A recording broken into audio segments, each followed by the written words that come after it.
पाकिस्तानला भारताची संवेदनशील माहिती देणाऱ्या 9 हेरांना अटक करण्यात आली आहे। 11 दिवसात भारताच्या गुप्तचर यंत्रणांनी या हेरांच्या मुसक्या आवळल्या।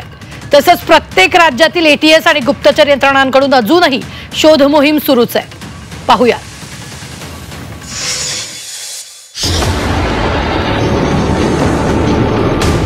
भारतानं घरात घुसून दहशतवाद्यांचा खात्मा केला आणि पाकिस्तानला चांगलाच धडा शिकवला।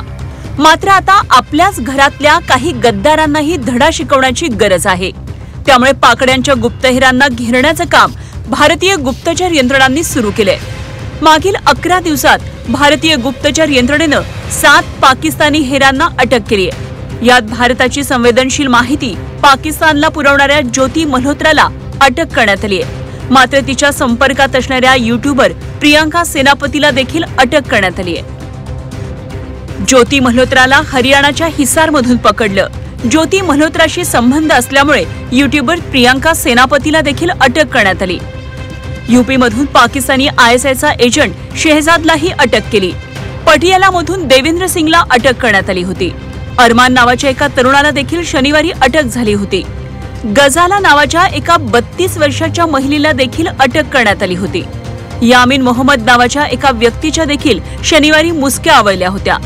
मोहम्मद मुर्तुजा अली याला पंजाबच्या जालंधरमधून अटक करण्यात आली, तर नोमान इलाहीच्या पानिपतमधून मुसक्या आवळण्यात आल्या।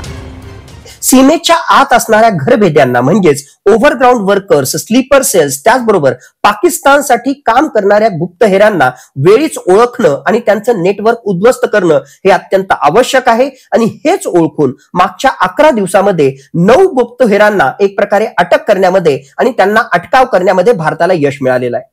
मुळातच पाकिस्तानच्या एम्बेसी मधले जे नवी दिल्लीमध्ये आहेत अशा प्रकारचे काही अधिकारी या गुप्तहेरांचं नेटवर्क महत्त्वाचं त्या ठिकाणी चालवत होते। ज्योती मल्होत्राला अटक केल्यानंतर प्रत्येक राज्यातील एटीएस आणि पोलिसांचा गुप्तचर विभाग चांगला सतर्क झालाय। उत्तर प्रदेशमधून पकडलेल्या शेहजादचे पाकिस्तानी आयएसआय सोबतचे जवळचे संबंध होते। ज्योती मल्होत्रा ऑपरेशन सिंदूर दरम्यान भारतीय गुप्तचर यंत्रणा खूप सक्रिय झाल्या। याच दरम्यान पोलिसांना एक संदेश ट्रॅप झाला होता। हा संदेश हिसारमधून पाकिस्तानला पाठवला गेला होता। या संदेशाचा डमचा पाठपुरावा करत लष्करी गुप्तचर यंत्रणा ज्योती मल्होत्राच्या घरी पोहोचली आणि स्थानिक पोलिसांच्या मदतीनं तिला ताब्यात घेतलं। पाकची गुप्तहेर नंबर 2 प्रियांका सेनापती ओडिशामधील यूट्यूबर प्रियांका सेनापतीला अटक केली। ज्योती मल्होत्राशी संबंधामुळे प्रियांकाची चौकशी झाली। ओडिशा पोलिसांकडून प्रियांकाची चौकशी झाली। प्रियांका पाकिस्तानच्या कर्तारपूरला गेल्याची माहिती मिळाली। प्रियांकानं पाकिस्तानमधल्या अनेक व्हिडिओ डिलीट केल्याची माहिती समोर आली आहे। पाकचा गुप्तहेर नंबर 3 शेहजाद उत्तर प्रदेशच्या रामपूरमधून शेहजादला अटक करण्यात आली। मागील अनेक वर्षांपासून तो पाकिस्तानात जात होता। कॉस्मेटिक्स, कपडे, मसाले आणि इतर सामानाची तो तस्करी करत होता। तसंच देशाच्या राष्ट्रीय सुरक्षेची माहिती त्यानं आयएसआयच्या एजंटला दिलेली। पाकचा गुप्तहेर नंबर 4 देविंदर सिंग डिल्लो देवेंद्र सिंग डिल्लो हा पटियालात शिक्षण घेत होता। 2024 मध्ये काही मित्रांसह देवेंद्र सिंग पाकिस्तानमध्ये गेला होता। दरम्यान पाकिस्तानात तो पाक गुप्तचर यंत्रणांच्या संपर्कात आल्याची माहिती कळतीये। गुप्तचर यंत्रणेनं त्याच्या राहण्याची आणि खाण्याची व्यवस्था केली होती। पाकचा गुप्तहेर नंबर 5 अरमान नावाच्या एका तरुणाला देखील अटक करण्यात आली आहे। अरमान हा 6 महिन्यांपूर्वी दानिशच्या संपर्कात आला होता। अरमानला पैसे आणि काही सिम कार्ड दानिशनं दिले होते। दानिशकडून पैसे घेऊन अरमान दुसऱ्या हेरांना पैसे पोहोचवत होता।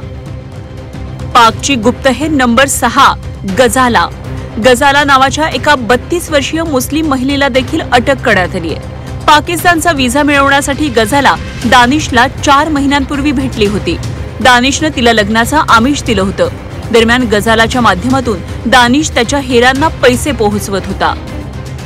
पाकचा गुप्तहेर नंबर 7 यामीन मोहम्मद नावाचा युवक देखील दानिशच्या संपर्कात आला होता। यामीन मोहम्मद हा व्हिसा देण्याच्या कामात दानिशची मदत करत होता। मलेरकोटला भागातून त्याला अटक करण्यात आली होती।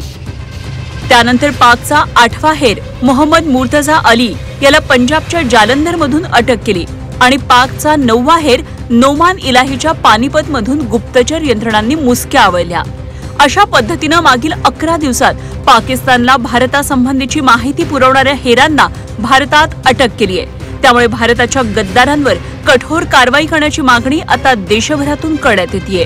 ब्युरो रिपोर्ट, झी 24 तास।